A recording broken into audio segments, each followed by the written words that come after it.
بسم الله الرحمن الرحيم. الحمد لله وكفى وسلام على عباده الذين اصطفى. أما بعد، فقد قال الله تبارك وتعالى في القرآن المجيد: أعوذ بالله من الشيطان الرجيم. بسم الله الرحمن الرحيم. قل أعوذ برب الفلق من شر ما خلق ومن شر غاسق إذا وقب ومن شر النفاثات في العقد ومن شر حاسد إذا حسد. وقال: قل أعوذ برب الناس ملك الناس إله الناس من شر الوسواس الخناس الذي يوسوس في صدور الناس من الجنة والناس. صدق الله العظيم. اللهم صل على محمد وعلى آل محمد وبارك وسلم كما صليت وباركت على إبراهيم وعلى آل إبراهيم إنك حميد مجيد. جہان کا، سارے آسمان اور ساری زمینوں کا وہی خالق ہے، وہی مالک ہے، وہی اس لائق ہے کہ دنیا جہان میں، زمین و آسمان میں جو بھی مخلوقات ہے وہ سب صرف اسی کی پرستش کرے، اسی کا شکر بجا لائے، اسی کے سامنے اپنے تن من سب کو نچھاور کر دے، اسی رب کو حقیقی جانے بھی، مانے بھی اور اسی کی راہ پر عمل کرے، زندگی گزارے۔ اللہ رب العالمین تمام جہان کا خالق بھی ہے، مالک بھی ہے، پالنہار بھی ہے، سبوں کو کھلاتا بھی ہے، پلاتا بھی ہے، سبوں کو صحت و تندرستی بھی دیتا ہے، سبوں کے حالات کے اعتبار سے مرض اور پریشانیاں اور دشواریاں بھی آتی ہے، پھر اللہ راہیں ہموار کر کے ایک وقت آتا ہے جو وقت دنیا میں مقدر ہے، اس وقت سے انسان چلتا ہوا چلتے چلتے اپنے مقام پر پہنچ جاتا ہے، یعنی قبر کی آغوش میں چلا جاتا ہے، اور قبر کی آغوش میں جانے کے بعد پھر وہاں سے ایک دوسری دنیا شروع ہوتی ہے جس دنیا کو عالم برزخ کہتے ہیں۔ وہاں کی زندگی بھی لامحدود ہے، نامعلوم کب تک، کتنے سالوں تک وہاں رہنا پڑے گا قبر کی زندگی میں۔ پھر اس کے بعد ایک وقت آئے گا کہ جب قیامت قائم ہوگی، قیامت برپا ہوگی، پھر میدان محشر قائم ہوگا۔ پھر اس وقت یہ جو بہت مختصر زندگی ہمیں ملی ہے، اس بہت مختصر زندگی میں ہم نے کتنا اچھا عمل کیا ہے، ان کے تمام اعمال کا فَمَن يَعْمَلْ مِثْقَالَ ذَرَّةٍ خَيْرًا يَرَهُ وَمَن يَعْمَلْ مِثْقَالَ ذَرَّةٍ شَرًّا يَرَهُ۔ ذرہ برابر بھی ہم نے اچھائی کی ہے یا ذرہ برابر بھی ہم نے برائی کی ہے۔ وَإِن تَكُ حَسَنَةً يُضَاعِفْهَا، جو بھی ہماری نیکیاں ہوگی اللہ اسے بھی ہمارے سامنے ڈھیروں کی شکل میں عطا فرمائے گا، ہمارے سامنے لا دے گا، اور جو برائیاں ہوگی وہ بھی ہمارے نظر کے سامنے ہمارے نام اعمال میں تمام چیزیں موجود ہوگی۔ کرامن کاتبین یعلمون ما تفعلون، ہم جو کچھ بھی کرتے ہیں اس میں سے ہر ایک چیز کی خبر ہے رب کو، کوئی چیز ایسی نہیں ہے جس سے وہ باخبر ہو، یا میدان محشر میں جب ہماری پیشی ہوگی، جب ہماری حاضری ہوگی تو ایسا کوئی عمل ہمارا نہیں ہوگا جو چھپ جائے وہاں پہ۔ وہ سب کا سب کرامن کاتبین نے لکھ کر کے رکھا ہے، تمام اچھائی کو اور تمام برائی کو وہاں پہ اللہ کے سامنے اور ہمارے سامنے اس دربار میں کھول کے رکھ دیا جائے گا اور ہم دیکھیں گے۔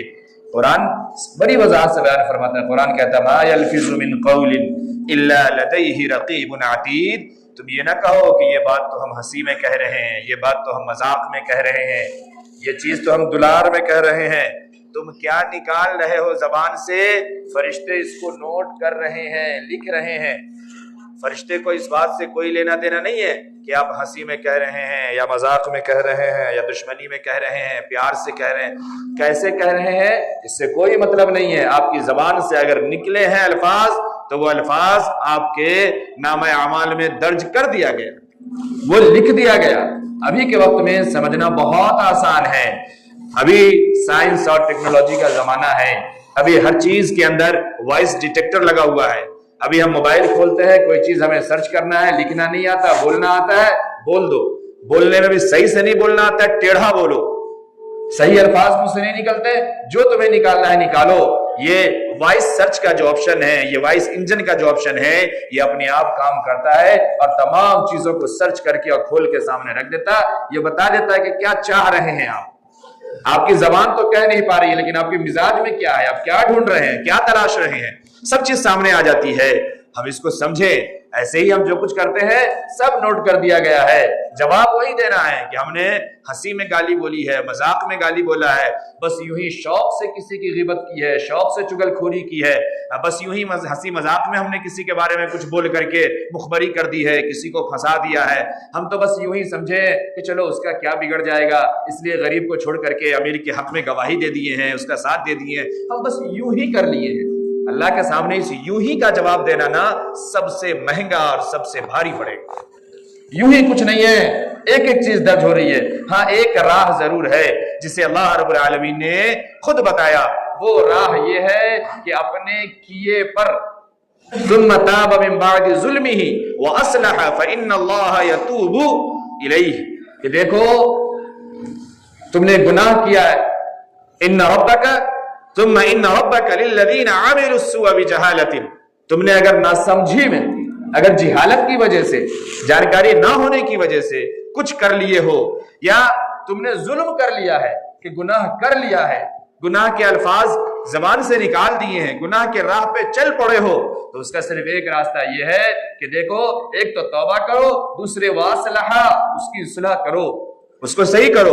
اگر اس کا تعلق صرف رب کے ساتھ ہے تو پھر نیک عمل کرو, اس گناہ کو چھوڑ دو اور توبہ کرو. صرف اتنا کام کرنا ہے. اللہ فرماتے ہیں ہم معاف بھی فرما دیں گے, ہم محبت بھی کریں گے. اور یہ بھی روایات موجود ہے کہ معاف فرما دینے کا معنی یہ ہے کہ پھر اللہ اس کو نامہ اعمال سے بھی محو کروا دیتے ہیں, مٹوا دیتے ہیں.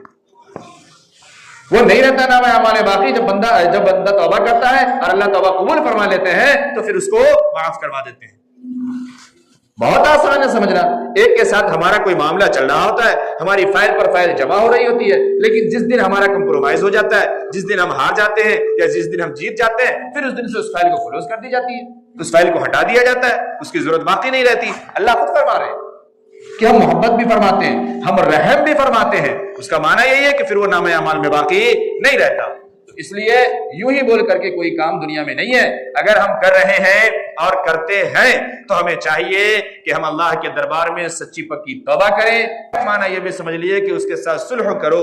صلح کا معنی یہی کہ لینے کی چیز ہے لو, دینے کی چیز ہے اس سے واپس کرو.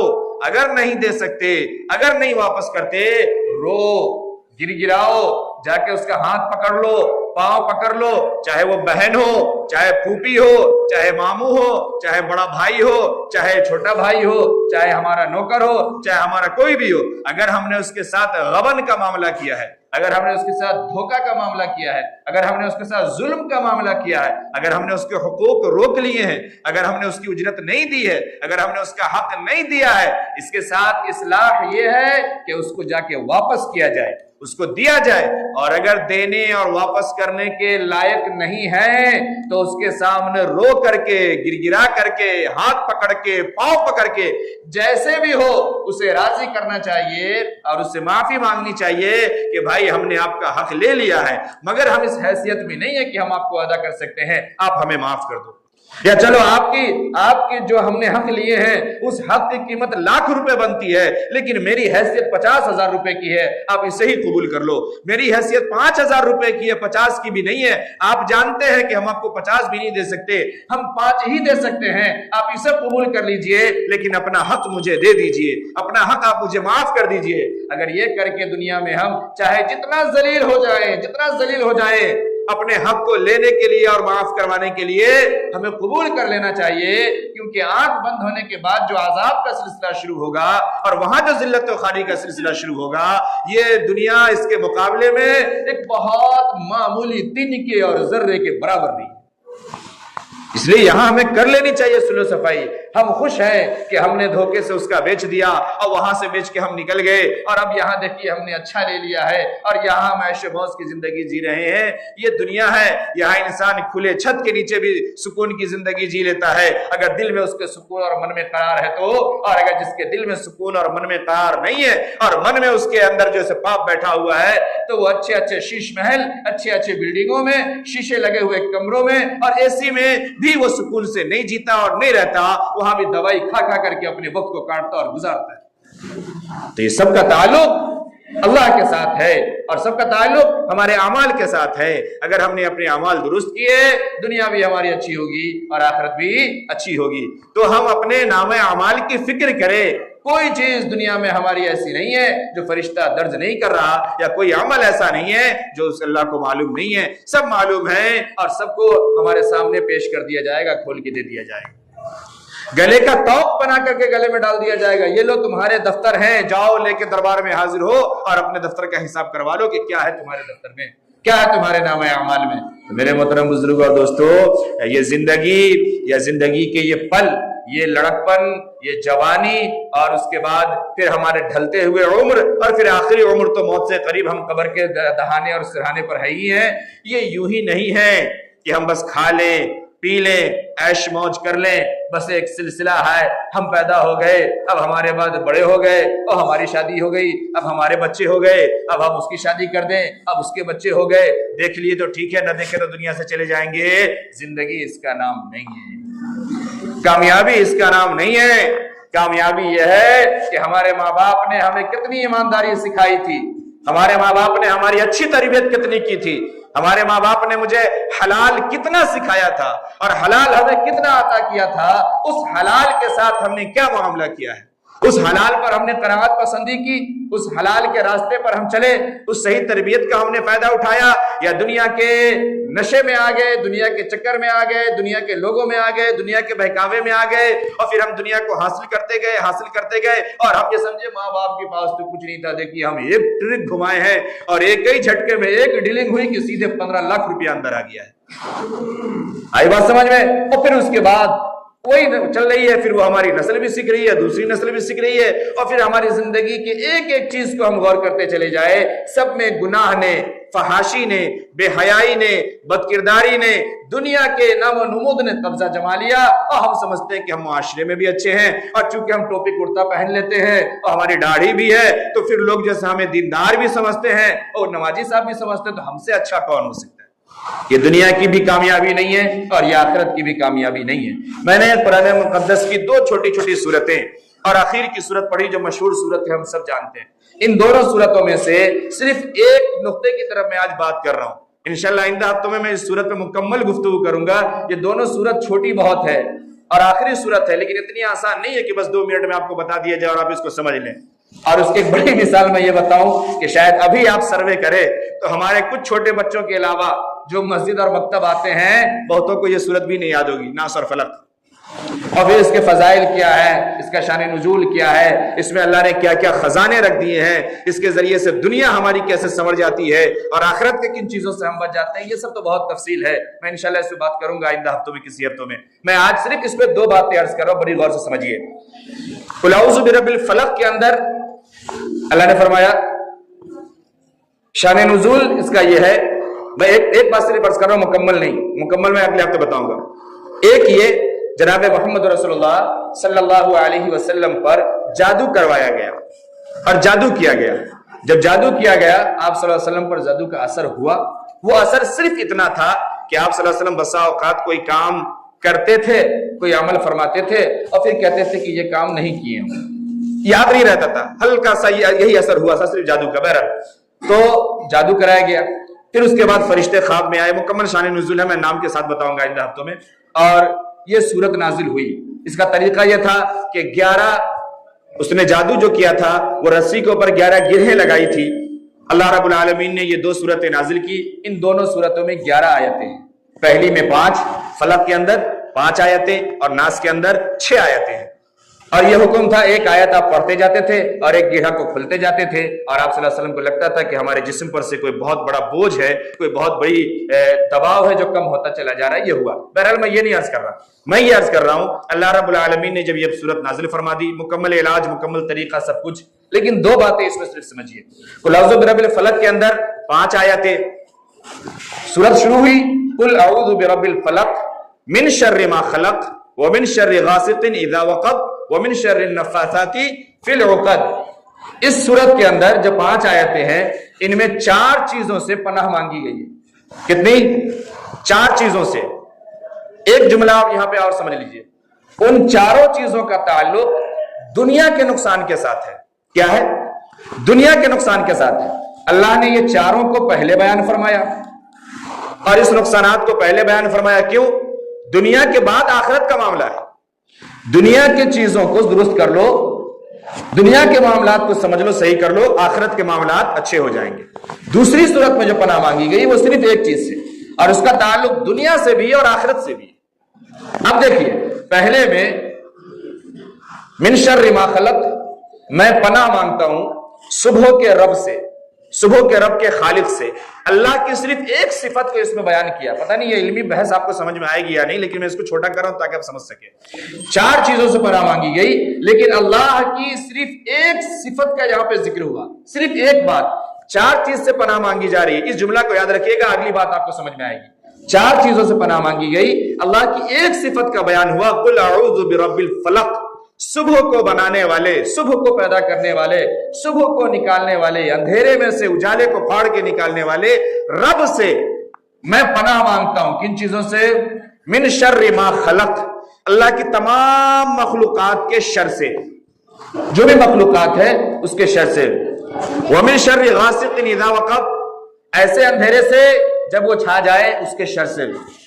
ومن شر غاسق اذا وقب ومن شر النفاثات فی العقد، اور جادو کرنے والی عورتوں کے جادو کے شر سے، جب وہ پھونک مار مار کر کے جادو کی گڑھے لگائے اور جادو کرے اس کے شر سے. ومن شر حاسد اذا حسد، اور ان حاسدوں کے شر سے جب وہ حسد کی راہ پہ چل پڑے. 4 چیزوں سے پناہ مانگی گئی اور صرف ایک اللہ کی صفت کا بیان ہوا، قل اعوذ برب الفلق. یہ 4 چیزیں یہ بھی بڑی خطرناک ہے، یہ بھی بڑی مہلک ہے. جب میں آئندہ ہفتوں میں اس کو تفسیر کروں گا نا، آپ کو سمجھ میں آئے گی بات کہ لوگوں کا شر کتنا خطرناک ہے، اندھیرے کا شر کتنا خطرناک ہے، اور جادوگر کا تو ہم سب جانتے ہی ہیں، اور حسد یہ بھی کتنی خطرناک چیز ہے. تو ان 4 چیزوں سے پناہ مانگی گئی اور اللہ کی ایک صفت کا بیان ہوا. لیکن جب ہم قل اعوذ برب الناس میں آتے ہیں، اب بات سمجھیے، شاید سمجھ میں آئے. قل اعوذ برب الناس کے اندر فرمایا قل اعوذ برب الناس ملک الناس الہ الناس. یہاں پہ ایک چیز سے پناہ مانگی گئی پوری صورت کے اندر، صرف ایک چیز سے، من شر الوسواس الخناس. من شر الوسواس الخناس، اس ایک چیز سے پناہ مانگنے کے لیے اللہ کی 3 صفتوں کا سہارا لیا گیا اور اللہ کی 3 صفتوں کو بیان کیا گیا. قل اعوذ برب الناس، لوگوں کا رب، ملک الناس، لوگوں کا مالک، الہ الناس، لوگوں کا معبود حقیقی، معبود برحق. 3 بڑی صفتوں کو بیان کرنے کے بعد صرف ایک بات بیان فرمائی، من شر الوسواس الخناس، کہ خناس کے وسوسے سے میں پناہ مانگتا ہوں. اس نے نبوت کا دعویٰ کر دیا اور اس کو دیکھتے ہی دیکھتے لاکھوں لوگ اس کا کلمہ پڑھ پڑے. دنیا کے سب سے حسین ترین ہستی جناب محمد رسول اللہ صلی اللہ علیہ وسلم کی ذات کو چھوڑ کر صرف ایک اللہ کی صفت کا بیان ہوا، قل اعوذ برب الفلق. یہ 4 چیزیں یہ بھی بڑی خطرناک ہے، یہ بھی بڑی مہلک ہے. جب میں آئندہ ہفتوں میں اس کو تفسیر کروں گا نا، آپ کو سمجھ میں آئے گی بات کہ لوگوں کا شر کتنا خطرناک ہے، اندھیرے کا شر کتنا خطرناک ہے، اور جادوگر کا تو ہم سب جانتے ہی ہیں، اور حسد یہ بھی کتنی خطرناک چیز ہے. تو ان 4 چیزوں سے پناہ مانگی گئی اور اللہ کی ایک صفت کا بیان ہوا. لیکن جب ہم قل اعوذ برب الناس میں آتے ہیں، اب بات سمجھیے، شاید سمجھ میں آئے. قل اعوذ برب الناس کے اندر فرمایا قل اعوذ برب الناس ملک الناس الہ الناس. یہاں پہ ایک چیز سے پناہ مانگی گئی پوری صورت کے اندر، صرف ایک چیز سے، من شر الوسواس الخناس. من شر الوسواس الخناس، اس ایک چیز سے پناہ مانگنے کے لیے اللہ کی 3 صفتوں کا سہارا لیا گیا اور اللہ کی 3 صفتوں کو بیان کیا گیا. قل اعوذ برب الناس، لوگوں کا رب، ملک الناس، لوگوں کا مالک، الہ الناس، لوگوں کا معبود حقیقی، معبود برحق. 3 بڑی صفتوں کو بیان کرنے کے بعد صرف ایک بات بیان فرمائی، من شر الوسواس الخناس، کہ خناس کے وسوسے سے میں پناہ مانگتا ہوں. یہ خناس کا وسوسہ کیا چیز ہے، یہ سمجھنے کی ضرورت ہے. ہم لوگ استعمال پہلے بہت کرتے تھے، لیکن اب سننے کو نہیں ملتا. معاشرے میں بھی کہتے تھے یہ بہت بڑا خناس ہے. پہلے استعمال ہوتا تھا. کیوں؟ پہلے لوگ معنی سمجھتے تھے گہرائی جانتے تھے تو استعمال کرتے تھے، اب مانی نہیں ہے تو اب تو بس یوں ہی استعمال ہو رہا جو ہو رہا ہم سمجھ رہے ہیں۔ تو 3 صفتوں کو بیان کرنے کے بعد ایک بات بیان ہوئی، من شر الوسواس الخناس، خناس کے وسوسے سے وہ کام کیا کرتا ہے، الذی یوسوس فی صدور الناس، جو لوگوں کے دلوں میں وسوسہ ڈالتا ہے، لوگوں کے دلوں میں وہم ڈالتا ہے۔ اور یہ کون ہے؟ یہ کون ہے؟ من الجنۃ والناس، یہ انسان میں سے بھی ہے اور جنات میں سے بھی ہے۔ یہ صرف شیطان نہیں ہے، اور صرف شیطان کو بھگانے کے لیے دونوں صورت نہیں ہے، یہ انسان میں بھی ہے۔ یہ کرتا کیا ہے؟ اس کا کام یہ ہے، 2 میاں بیوی کی زندگی ہنسی خوشی چل رہی ہے، پیار محبت کے ساتھ گزر بسر ہو رہا ہے، جو بھی زندگی کے اتار چڑھاؤ ہیں دونوں آپس میں ایک ساتھ رہ کر کے پیار محبت سے، سہمتی سے، قربانیوں سے، برداشت سے زندگی گزار رہے ہیں۔ سمجھ میں آ رہا ہے جملہ آپ کو میں کیا عرض کر رہا ہوں؟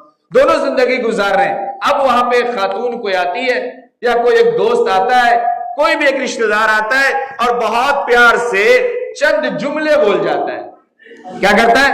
بہت پیار سے چند جملے بول جاتا ہے، مستقبل کے لیے کچھ کرنا چاہیے، فیوچر کے لیے سیونگ کرنا چاہیے، اتنا خرچہ کرنے سے کیسا ہوگا، ان کو چاہیے تھا کہ بہن کو نہیں دیتے، اپنا بچہ 4 سال کا ہو گیا، اس کی فکر کرنی چاہیے کیونکہ اس کی شادی بھی تو 34 سال میں نہ کریں گے، اس لیے 4 سال کا ہو گیا تو اس کی فکر کرنی چاہیے۔ اری بات سمجھ میں آپ کو؟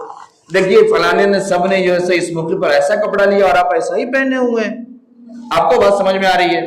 بہت پیار سے ہمدردی کے 4 بول بول کر کے اس کے پاس سے نکل گئے اور اس نے اس کے دل میں ایک وسوسے کا بیج ڈال دیا، ایک نفرت کی آگ بھڑکا دی، ایک ایسے بیج کو اس کے سینے میں ڈال دیا جو دھیرے دھیرے پہلے غصہ میں بدلا، پھر زبان بازی پہ آیا، پھر وہ نفرت میں بدلی، پھر اس قدر بدلی، اس قدر اس کے اندر تبدیلی آئی کہ وہ چند الفاظ اور وہ ایک بیج جو اس کے زبان سے بوئے گئے تھے وہ نفرت بڑھتے بڑھتے بڑھتے بڑھتے طلاق تک پہنچے۔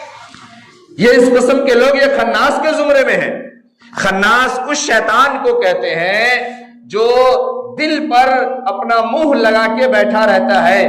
جب انسان ذکر کرتا ہے، جب آدمی ذکر کرتا ہے، جب آدمی اللہ کے کلام کو پڑھتا ہے، اللہ کا نام لیتا ہے، شیطان وہاں سے ہٹ جاتا ہے، اس کا تاب نہیں لا پاتا۔ اور پھر جب بندہ ذکر سے فارغ ہو جاتا ہے، جب وہ دوسرے کاموں میں لگتا ہے، پھر وہ آ کے اپنا منہ لگا کے وہیں پہ بیٹھ جاتا ہے اور اپنا کام کرتا رہتا ہے۔ یہ شیطانوں میں کا خناس ہے۔ تو یہ ہر دور میں پائے گئے، ہر دور میں پائے جاتے ہیں۔ ایک زمانہ آیا جب ایک خناس آیا جس کا نام مسیلمہ کذاب تھا، اس نے ارتداد کی لہر چلائی، دیکھتے دیکھتے ہزاروں اور لاکھوں لوگ اس کے ارتداد میں بہ پڑے۔ پھر ایک وقت آیا بہت قریب کا جسے ہم سب جانتے ہیں، ایک شخص پیدا ہوا کانا، شکل بھی اس کی درست نہیں، اس نے نبوت کا دعویٰ کر دیا اور اس کو دیکھتے ہی دیکھتے لاکھوں لوگ اس کا کلمہ پڑھ پڑے۔ دنیا کے سب سے حسین ترین ہستی جناب محمد رسول اللہ صلی اللہ علیہ وسلم کی ذات کو چھوڑ کر، یہ سارے اسی خناس کے زمرے میں، یہ سب وہی خناس ہے۔ ابھی الگ الگ ملکوں میں قتل عام ہو رہا ہے، اس کے لیے وہ داڑھی بھی ہے ان کے پاس، بڑی بڑی مونچھیں بھی ہیں، لوگ سمجھ میں نہیں پا رہے، کہہ رہے ایک دوسرے کو مار رہا ہے اپنی قوم کا، ایسا نہیں ہے۔